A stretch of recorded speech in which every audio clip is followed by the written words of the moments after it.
सगळ्या राजकीय पक्षाला असे गुंड-पुंड का लागतात? सिंपल आहे. पुण्यामधल्या झोपडपट्ट्या, पुण्यामधले कनिष्ठ मतदार यांना धमकावणं, त्यांच्या माध्यमातनं ज्या हव्या त्या नेत्यांना, म्हणजे आता जे सो कॉल्ड भारतीय जनता पार्टीचे नेते आहेत, ज्यांच्याबद्दल भलेही ते आता राम शिंदे यांच्यावरती चर्चा सुरू असली तरी दंगेकरांनी चर्चा सुरू केली आहे ती कोथरूडचे आमदार मंत्री चंद्रकांत पाटलांची आणि त्यांच्या कार्यालयामध्ये असलेल्या समीर पाटलाची. मुद्दा काय आहे की आज जे जे लोक असं म्हणतात की सचिन घायवाळ असतील किंवा तत्सम लोक असतील त्यांचा आमच्याशी संबंध आहे, ते साफ खोटं बोलतायत. श्री अजित पवार यांच्या पक्षातनं आंदेकरांच्या कुटुंबातले 4 लोक कसे काय नगरसेवक होऊ शकतात? सचिन घायवाळचा राष्ट्रवादी काँग्रेस आणि भारतीय जनता पार्टीच्या नेत्याबरोबर कसा काय संबंध येतो?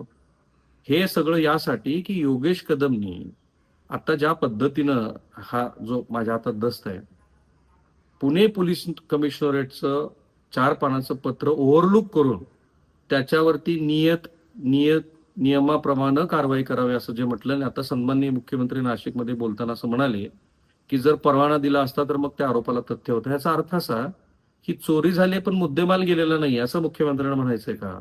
आणि मग तुम्ही जे राजकीय संस्कृती आम्हाला बदलायची असं जे म्हणत होता त्याला काय अर्थ आहे?